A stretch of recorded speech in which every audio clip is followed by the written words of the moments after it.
मध्य प्रदेश में मंत्री विजय शाह के बाद अब डिप्टी सीएम जगदीश देवड़ा ने ऑपरेशन सिंदूर को लेकर विवादित बयान दिया है। देवड़ा ने शुक्रवार को जबलपुर में कहा कि प्रधानमंत्री जी को धन्यवाद देना चाहेंगे और पूरा देश और देश की वो सेना और वो सैनिक उनके चरणों में नतमस्तक। और यशस्वी प्रधानमंत्री जी को हम धन्यवाद देना चाहेंगे और पूरा देश की वो सेना, वो सैनिक उनके चरणों में नतमस्तक है। उनके चरणों में पूरा देश नतमस्तक है। उन्होंने जो जवाब दिया है उसकी जितनी सराहना की जाए, जितना कहा जाए, एक बार उनके लिए जोरदार ताली बजा करके स्वागत तक हैं। वे यहां सिविल डिफेंस वॉलंटियर के प्रशिक्षण कार्यक्रम को संबोधित कर रहे थे। उनके बयान को कांग्रेस ने सेना के शौर्य का अपमान बताया है। प्रदेश के उप मुख्यमंत्री जगदीश देवड़ा ने अपने एक भाषण में ये कहा कि भारत की सेना नरेंद्र मोदी के चरणों में नतमस्तक है। भारतवासी, भारत देश का एक एक नागरिक नरेंद्र मोदी के चरणों में नतमस्तक है। 2 दिन पहले विजय शाह ने एक बेटी का अपमान किया और इतने गंदे और जलील शब्दों का उपयोग किया, पूरे देश ने देखा। हाई कोर्ट ने संज्ञान में लिया। दोनों घटनाओं पे भारतीय जनता पार्टी मौन है। इस पर मुख्यमंत्री से अखबार पत्रकार ने सवाल किया, हमारे प्रदेश के मुख्यमंत्री से।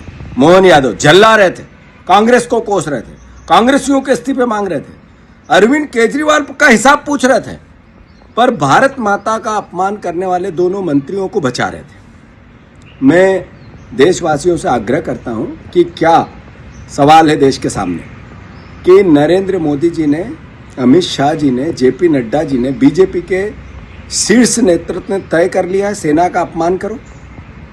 ये क्यों कहना पड़ रहा है? ये इसलिए कि इनके मंत्री 5-5 बार, 7-7 बार के विधायक, उप मुख्यमंत्री सेना का अपमान करते हैं, पर बीजेपी मौन रहती है। हाई कोर्ट संज्ञान में लेता है, पर इनके कानों में जूं नहीं रेंगती है। जब सवाल पत्रकार करता है तो ये झल्ला के पत्रकारों से सवाल करते हैं।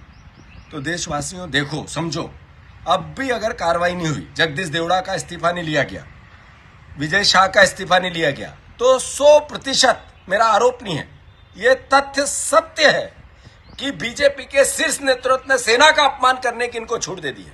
कांग्रेस इसका घोर विरोध करती है। वहीं बीजेपी ने कहा कि कांग्रेस देवड़ा के बयान को तोड़ मरोड़ कर पेश कर रही है। विवाद बढ़ने के बाद डिप्टी सीएम ने सफाई दी। मैं 2 दिन से जबलपुर के प्रवास पर था। मैं प्रभारी मंत्री के नाते सिविल डिफेंस वॉलंटियर्स का 1 दिन का प्रशिक्षण शिविर था, उसमें मैं गया था और मैंने ऑपरेशन सिंदूर के मामले में भी मैंने कहा और जो कुछ अभी हुआ है उसके बारे में मैं बोला था।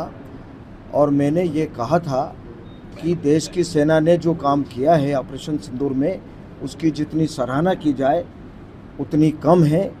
और देश की सेना के लिए देश की जनता उनके चरणों में नतमस्तक है, उनका पूरा सम्मान करती है और हमेशा देश की सेना ने देश की रक्षा के लिए काम किया है, तो हम उनका पूरी तरह से सम्मान करते हैं। मैंने ये कहा है, उसको गलत तरीके से प्रस्तुत करके जो चैनल में बताया जा रहा है, मुझे लगता है कि ये बहुत ही गलत तरीका है। मैंने पूरा सम्मान करने की बात कही है और देश की जनता सेना के चरणों में, भारत की सेना के चरणों में प्रणाम करती है, नतमस्तक है। ये शब्द मेरे हैं। आप अच्छी तरह से उस वीडियो को देखेंगे। मेरी भावना ये है, अब उसको गलत तरीके से टर्न देकर के जो कहा जा रहा है वो बिल्कुल गलत है। क्या लगता है कांग्रेस की साजिश है? अब मुझे लगता है साजिश ही है, या तो साजिश है और या विचलित हो रहे हैं।